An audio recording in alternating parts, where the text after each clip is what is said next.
Good morning, students. In this last video, we have discussed about the characteristics of the wave. Now we take the dual nature of light or energy. किसी भी source के अंदर से जो energy निकल रही है, चाहे वो हमारे पास कोई ग्लोविंग बल्ब हो या हॉट आयरन रोड हो या फिर जैसे सनलाइट हो, किसी भी सोर्स के अंदर से जो एनर्जी निकलती है, किसी भी फॉर्म में एनर्जी, हीट, लाइट एनर्जी, उसका जो नेचर है वो साइंटिस्ट ने उसके नेचर को स्टडी किया और पाया कि जो द नेचर ऑफ लाइट और energy is dual nature. Energy और लाइट का ड्यूल नेचर है। ड्यूल नेचर का मतलब लाइट और energy behave as a wave and it is behave as a particle. Wave nature भी रखती है एनर्जी और पार्टिकल नेचर भी रखती है। क्या है कि पहले सिर्फ इसके वेव नेचर को एक्सपेक्ट किया गया, बट वेव नेचर एक्सपेक्ट करने से बहुत सारी ऐसी फिनोमिना थी जो प्रूव नहीं हो रही थी, बहुत सारी ऐसी कैरेक्टरिस्टिक्स थी जो प्रूव नहीं हो रही थी, जैसे black body radiation, photo electric effect. Black body radiation और फोटो इलेक्ट्रिक इफेक्ट को हम क्या है ये, और इनको कैसे अगर हम सिर्फ वेव लाइट का या एनर्जी का वेव नेचर अगर हम मान के चले तो इनको हम एक्सप्लेन नहीं कर पाएंगे, इसको हम बाद में डिस्कस करेंगे। और अगर सिर्फ हम पार्टिकल नेचर मानते हैं तो पार्टिकल नेचर मान के चलेंगे तो इलेक्ट्रोमैग्नेटिक लाइट का या एनर्जी का हम सिर्फ पार्टिकल नेचर मान के चलेंगे, ये सिर्फ पार्टिकल की तरह बिहेव कर रही है, तो फिर ये फिनोमिना तो एक्सप्लेन हो जाएंगी, ब्लैक बॉडी रेडिएशन और फोटो इलेक्ट्रिक इफेक्ट। बट जैसे जो दूसरी फिनोमिना है, जैसे कि आप फिजिक्स में पढ़ते हो, रिफ्रैक्शन, डिफ्रैक्शन जो है, वो फिनोमिना एक्सप्लेन नहीं हो पाएंगी। तो रिफ्रैक्शन और डिफ्रैक्शन जैसी जो फिनोमिना है वो तभी एक्सप्लेन हो पाती है जब हम इसका हम वेव नेचर एक्सपेक्ट करते हैं, हम वेव नेचर मानते हैं। और पार्टिकल नेचर जो दूसरी फिनोमिना है जैसे ब्लैक बॉडी रेडिएशन और फोटो इलेक्ट्रिक इफेक्ट, वो एक्सप्लेन तभी हो रही है जब इसका पार्टिकल नेचर मान के चल रहे हैं। तो साइंटिस्ट ने ये एक्सेप्ट किया कि दोनों नेचर हैं, मतलब एनर्जी और लाइट का ड्यूल नेचर की है, वो वेव की तरह बिहेव भी कर रही है और पार्टिकल की तरह बिहेव भी कर रही है। So dual nature of light और एनर्जी और light has dual nature, it act as wave nature, it has wave nature as well as particle nature. दोनों वेव नेचर रखती है, वेव नेचर भी रखती है और पार्टिकल नेचर भी रखती है। वेव नेचर को एक्सप्लेन किया इलेक्ट्रोमैग्नेटिक वेव थ्योरी ने और पार्टिकल नेचर को एक्सप्लेन किया प्लैंक्स क्वांटम थ्योरी ने। तो सबसे पहले हम क्या करेंगे, इलेक्ट्रोमैग्नेटिक वेव थ्योरी को पढ़ेंगे, फिर इसकी लिमिटेशन पढ़ेंगे, उसके बाद हम पढ़ेंगे प्लैंक्स क्वांटम थ्योरी और उसकी लिमिटेशन। ठीक है, तो सबसे पहले इलेक्ट्रोमैग्नेटिक वेव थ्योरी, मैंने यहाँ पर इसके पार्ट्स लिखे हैं। इलेक्ट्रोमैग्नेटिक वेव थ्योरी, ये थ्योरी क्या कहती है, एनर्जी और radiation emitted from any source in the form of wave. किसी भी सोर्स के अंदर से जो एनर्जी या रेडिएशन, मैं आपको बता दूं कंफ्यूज होने की जरूरत नहीं है, एनर्जी, रेडिएशन, लाइट, ये सब एक ही बात है। तो रेडिएशन, किसी भी सोर्स के अंदर से जो एनर्जी निकल रही है या रेडिएशन निकल रही है या लाइट निकल रही है, वो वेव के फॉर्म में निकल रही है। एनर्जी और radiation emitted from any source in the form of wave, wave की फॉर्म में प्रोपोगेट हो रही है। एनर्जी जो निकलेगी किसी भी सोर्स के अंदर से या रेडिएशन निकलेंगे वो वेव की फॉर्म में प्रोपोगेट होगी। जैसे सन के अंदर से जो एनर्जी आ रही है, लाइट और हीट एनर्जी, जो एनर्जी आ रही है वो वेव की फॉर्म में ट्रेवल कर रही है, प्रोपोगेट हो रही है। उसके बाद वेव है both electric and magnetic field, so the wave called electromagnetic wave. ये जो वेव होती है इनकी क्या होती है, ये जिस डायरेक्शन में प्रोपोगेट होती हैं उसके अपनी परपेंडिकुलर डायरेक्शन में इलेक्ट्रिक और मैग्नेटिक फील्ड भी जनरेट करती हैं। तो wave have both electric and magnetic field in their perpendicular to their wave of propagation, so this wave is called electromagnetic wave. इन वेव्स को, इन एनर्जी को, इन रेडिएशन को इलेक्ट्रोमैग्नेटिक वेव का नाम भी दिया गया क्योंकि इनकी इलेक्ट्रिक और मैग्नेटिक फील्ड दोनों जनरेट करती हैं। ये जब ट्रेवल कर रही है तो अपनी परपेंडिकुलर डायरेक्शन में, मैंने कैरेक्टरिस्टिक में बताया था कि परपेंडिकुलर डायरेक्शन में इलेक्ट्रिक और मैग्नेटिक फील्ड ये जनरेट करती हुई चलती है, इसलिए इनको इलेक्ट्रोमैग्नेटिक वेव भी बोलते हैं। एनर्जी रिलीज इन कंटिन्यूअस फॉर्म, ये जो पॉइंट है इलेक्ट्रोमैग्नेटिक वेव थ्योरी कह रही है कि किसी भी सोर्स के अंदर से जो एनर्जी या रेडिएशन निकल रही है, यानी कि वेव की फॉर्म में निकल रही है, तो वो वेव कंटिन्यूअसली चल रही है, कंटिन्यूअस फॉर्म में निकलेंगी। ऐसा नहीं है कि जैसे इस सोर्स के अंदर से वेव निकली और इस तरह से वेव, ये हमारे पास क्या हुई, वेव निकली और फिर आगे फिर ये रुक के फिर निकली, ऐसा नहीं है, ये कंटिन्यूअस फॉर्म में निकल रही है। तो किसी भी सोर्स के अंदर से जो एनर्जी या रेडिएशन या वेव जो निकल रही है वो कंटिन्यूअस फॉर्म में निकल रही है। हालांकि ये जो है आगे चल के ये पॉइंट इसकी लिमिटेशन भी बनेगा इस थ्योरी की। उसके बाद क्या है, the magnitude of frequency and wave is constant,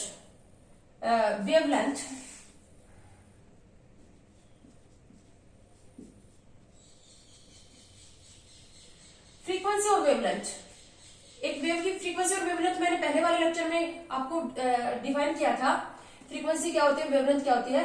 तो जो फ्रीक्वेंसी और वेवलेंथ का जो मैग्नीट्यूड होता है वो हमेशा कांस्टेंट होता है। इलेक्ट्रोमैग्नेटिक वेव थ्योरी क्या कर रही है, किसी भी वेव का जो फ्रीक्वेंसी और जो वेवलेंथ होती है वो हमेशा, the magnitude of frequency and wavelength is always constant and this is equal to speed of light और velocity of light, and velocity of light और speed of light is equal to 3 × 10⁸ metre per second. तो ये point थे हमारे पास electromagnetic wave theory के। अब हम लेंगे इसकी limitation. Limitation of electromagnetic wave theory, this theory could not explain the black body radiation and photoelectric effect.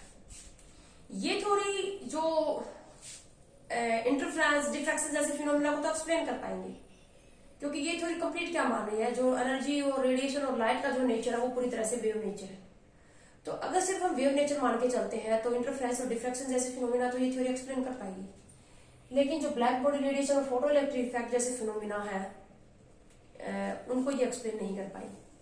तो ये ब्लैक बॉडी रेडिएशन और फोटोइलेक्ट्रिक इफेक्ट आखिर क्या है और इनमें इलेक्ट्रोमैग्नेटिक वेव थ्योरी इनको क्यों एक्सप्लेन नहीं कर पाई, इनको अच्छी तरह से हम तभी समझ पाएंगे जब हम पहले दूसरी थ्योरी भी पढ़ लेंगे। दूसरी थ्योरी, क्योंकि दूसरी थ्योरी ही क्या कर रही है, इनको एक्सप्लेन कर पाएगी। जो दूसरी थ्योरी है जो रेडिएशन का नेचर कैसा मानती है, particle nature, Planck's quantum theory.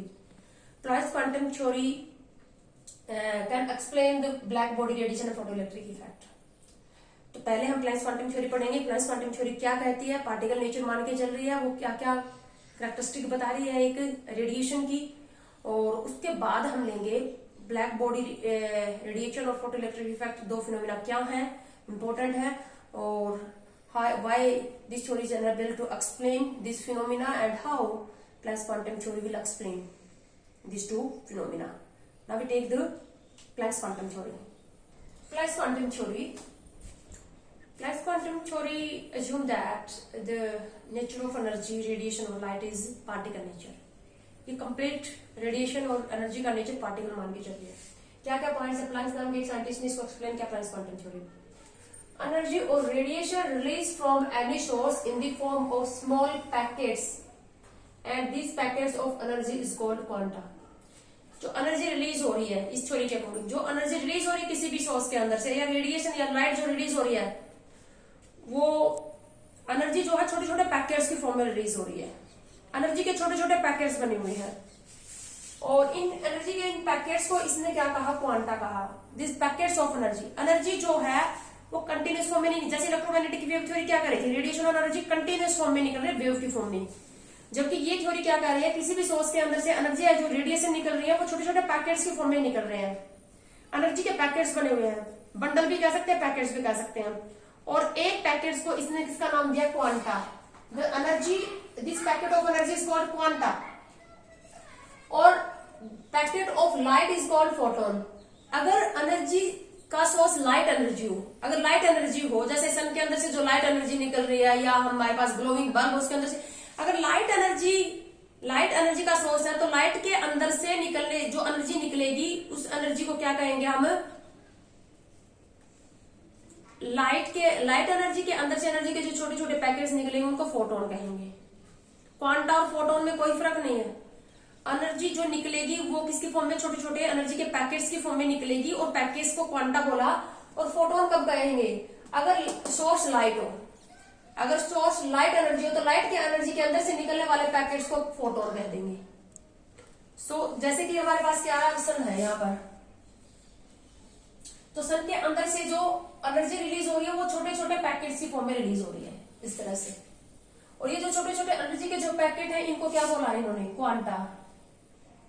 Quanta और फोटोन भी कह सकते हैं, लेकिन फोटोन वर्ड हम स्पेसिफिक है, ये सिर्फ लाइट एनर्जी के यूज करेंगे, और लाइट के अलावा अदर देन लाइट एनर्जी कोई भी लाइट एनर्जी का जो सोर्स होगा उसके लिए हम क्वांटा यूज करेंगे।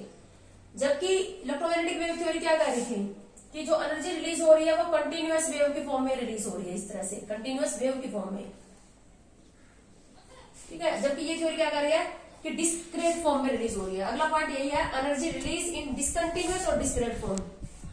इलेक्ट्रोमैग्नेटिक वेव थ्योरी क्या करेगी, कंटिन्यूअस फॉर्म में रिलीज हो रही है, जबकि ये थ्योरी क्या कर रही है, एनर्जी जो रिलीज हो रही है वो डिसकंटिन्यूअस फॉर्म में और डिस्क्रीट फॉर्म में, बीच में गैप है, जैसे ये निकल गई फिर ये निकल गई ये निकल गई, तो डिस्क्रीट और डिसकंटिन्यूअस फॉर्म में रिलीज हो रही है एनर्जी। उसके बाद ये पॉइंट बहुत ही ज्यादा इंपॉर्टेंट पॉइंट है इसका, energy is directly proportional to frequency of quanta. अब जो छोटे छोटे ये जो पैकेट्स निकल रहे हैं, जो क्वांटा निकल रहे हैं, एक क्वांटा की जो एनर्जी है वो उसकी फ्रीक्वेंसी के डायरेक्टली प्रोपोर्शनल होगी। अगर क्वांटा की फ्रीक्वेंसी ज्यादा होगी तो एनर्जी भी ज्यादा होगी, vice versa. If energy of quanta is high then its frequency is also high. ये तो सोर्स टू सोर्स वही करेगा, अलग अलग सोर्स के अंदर से जो एनर्जी रिलीज होगी, अगर किसी सोर्स के अंदर से एनर्जी ज्यादा रिलीज होगी तो उसके अंदर जो क्वांटा होंगे, जो एनर्जी के पैकेट्स होंगे, उनकी फ्रीक्वेंसी ज्यादा होगी। अगर कोई किसी सोर्स के अंदर से एनर्जी लो रिलीज हो रही है, स्मॉल एनर्जी रिलीज हो रही है, तो उसके अंदर से जो क्वांटा निकलेंगे या एनर्जी के जो पैकेट निकलेंगे उनकी फ्रीक्वेंसी भी कम होगी। अलग अलग सोर्स के अंदर से एनर्जी अलग अलग रिलीज होती है, तो जितनी एनर्जी ज्यादा रिलीज होती है किसी सोर्स के अंदर से, उसके अंदर से निकलने वाले पैकेट्स और क्वांटा और फोटॉन्स की फ्रीक्वेंसी भी ज्यादा होगी। तो नेक्स्ट पॉइंट बहुत इंपॉर्टेंट है और ये यही कह रहा है, energy is directly proportional to frequency of quanta. Energy is directly proportional to frequency. Mu है frequency of quanta, energy of quanta, और प्रोपोर्शनलिटी साइन को हटाकर इसने कांस्टेंट लगाया h स्मॉल h, और इसने अपने नाम पर ही इसका नेम रखा प्लैंक्स कांस्टेंट। प्लैंक्स ने थ्योरी दी थी, इसलिए इस कांस्टेंट को प्लैंक्स कांस्टेंट का नाम दिया। और इस प्लैंक्स कांस्टेंट की वैल्यू आपको याद रखनी है, ये वैल्यू क्या है 6.6 × 10⁻³ जूल पर सेकेंड। देखो एनर्जी की यूनिट होगी जूल होगी, और इसकी यूनिट होती है सेकंड इनवर्स होती है, तो प्लस क्वांटम की यूनिट क्या हो जाएगी, जूल पर सेकंड हो जाएगी। एक सेकंड, जूल सेकंड हो जाएगी ना, क्योंकि इसको इस साइड लाओगे तो ये क्या हो जाएगी, जूल सेकंड हो जाएगी। जूल सेकंड होगी यूनिट किसकी, प्लैंक्स कांस्टेंट की। 6.6 × 10⁻³ जूल सेकंड हो जाएगी। ठीक है, ये बहुत ही इंपॉर्टेंट पॉइंट है। तो जो मतलब क्या है, अलग अलग सोर्स के अंदर से अलग अलग एनर्जी निकलेगी, एनर्जी ज्यादा निकलेगी किसी भी सोर्स के अंदर से तो उसके क्वांटा की फ्रीक्वेंसी भी ज्यादा होगी। तो अब हम ये कह सकते हैं कि किसी भी hν जो है, hν is the energy of any photon of quanta. hν किसको रिप्रेजेंट कर रहा है, hν रिप्रेजेंट कर रहा है एक फोटोन को, एक क्वांटा को। एक फोटोन है क्वांटा की जो एनर्जी है, देखो E = hν। So hν is the energy of one photon or one quanta or one packet. hν is the energy of one quanta. Energy of one quanta is from hν. तो अगर हमें frequency दे दी जाए, किसी भी source के अंदर से निकलने वाली एनर्जी की फ्रीक्वेंसी दे दी जाए, तो फ्रीक्वेंसी को 8 से मल्टीप्लाई करके हम उसकी एनर्जी निकाल सकते हैं ना। उस सोर्स के अंदर से निकलने वाले क्वांटा या फोटोन की एनर्जी निकाल लेंगे। तो एक क्वांटा या एक फोटोन की जो एनर्जी होगी वो हमेशा किस फॉर्म में होगी, hν की फॉर्म में होगी।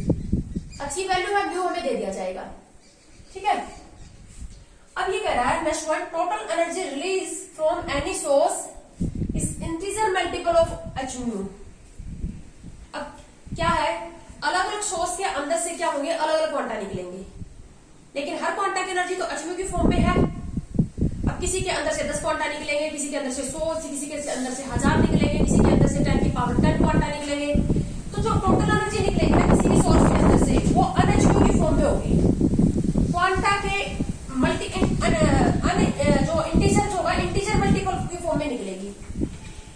The total energy release from any source is integer multiple of hν। hν को हम किसी इंटीजर से मल्टीप्लाई करेंगे, यानी कि nhν की फॉर्म में निकलेगी। n क्या है, नंबर ऑफ क्वांटास। एक क्वांटा की एनर्जी